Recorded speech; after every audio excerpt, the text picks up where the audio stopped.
Good evening, I'm Mark Seal of the Cbc Sports World. The name West Indies Cricket Board is no more. The WICB has begun its 91st year by unveiling a new name and website as part of a comprehensive rebranding program. From today, the West Indies Cricket Board will be renamed Cricket West Indies, and formally, all the teams will be recognized as the Windies. A media release says the Windies name will be used on all team playing shirts, along with a new website focused on providing all Windies supporters with more user-friendly information, including live scores, team updates, videos, and player information. President Dave Cameron says for Cricket West Indies to operate effectively and efficiently, there's a need for all of the stakeholders to work in partnership, and he views the name change as an important first step in the strategy. The new website is www.cricketwestindies.org, and the new match center will be launched on the old site, windiescricket.com, ahead of the first international T20 against Afghanistan starting on Friday. Now, talking about Afghanistan, they pulled off a 12-run victory against the West Indies Presidents 11 last night in their T20 warm-up match at Warner Park in St. Kitts. Winning the toss and batting, Afghanistan posted a below par 115 for 9 from their 20 overs. Usman Ghani top scored with 36, while Miguel Cummins took 3 for 19, Sheldon Cottrell 3 for 24, and Veerasamy Permaul 2 for 24. In reply, the Presidents 11 were restricted to 103 for 9 from their 20. Johnson Charles top scored with 53 of 44, as Ramat Shah and Amir Hamza dominated the bowling attack, taking 3 for 11 and 2 for 17 respectively. Now, the first T20 match, as I just told you, between the West Indies and Afghanistan will get underway on Friday in St. Kitts at 7:30 p.m.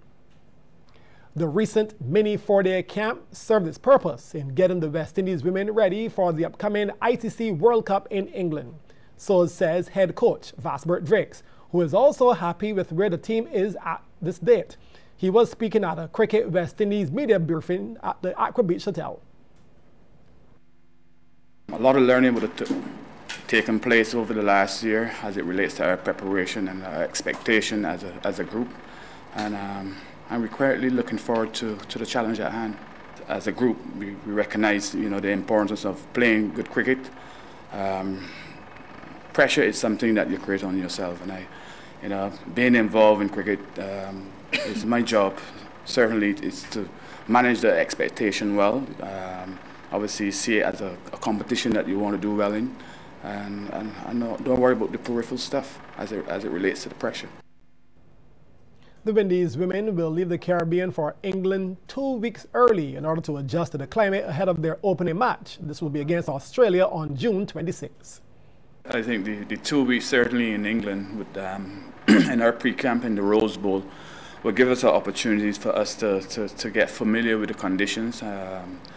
Like anything else, the ones that haven't played there, they will have to be smart about assessing conditions and assessing the conditions as quickly as possible, and playing accordingly. I would have played certainly in England, and we have coaches that have been playing in England, and I think the knowledge that we have, it should make a difference in terms of we being able to pass on information. The wickets, certainly in England, around this time of the year, when I did my research, they seem to be a lot more batting friendly. People talking about the ball swinging in England, the ball swinging all around the world. So if you have decent fundamentals, it certainly would give you a chance to achieve the desired results. As for Captain Stephanie Taylor, she's confident going into the big event, despite having new players in her squad. I'm very much happy. I think, winning the T20 World Cup would have, boosted that. We know that it's not the T20 World Cup. It's a different competition, 50 over, where it's going to take time, not just 20 overs. So I think we just need to apply ourselves. I'm very happy where we're at. So hopefully we could, build on that going into the camp. The Windies women, who finished runners-up at the previous World Cup in India back in 2013, last played international cricket in November. They finished 4th on the ICC Women's Championship table with 11 wins from 21 games and became the last team to earn an automatic berth for the World Cup. The KFL Blackbirds male volleyball team lost in 3 straight sets to St. Augustine as the 2017 UE Intercampus Games continued at Oldbury in St. Philip yesterday. KFL Blackbirds up against St. Augustine in the blue kit. Both teams showing some early resistance in defense, but a soft touch by Marty Garnes does the trick to give KFL their first point. St. Augustine, though, bounced back immediately, claiming 6 consecutive points. The first one, off the wall of the KFL blockers and out of bounds. The second came from Newton Grant on defense, blocking the attempted kill to deny KFL the entry. With the pressure building, Jonathan Allen thought he had the answer, but he spiked the ball out of bounds to give St. Augustine another point.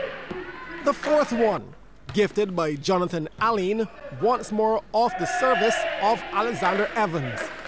The fifth came at the hands of Grant, spiking powerfully, too hot to handle. But a misunderstanding between Garnes and Jerome Stewart gives St. Augustine their 6th straight point. So it took a little finesse from Jason Hendy to break KFL points drought, a dink over the blockers.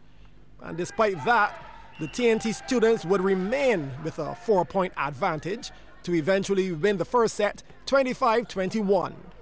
The second set saw KFL accumulating some much-needed points early on.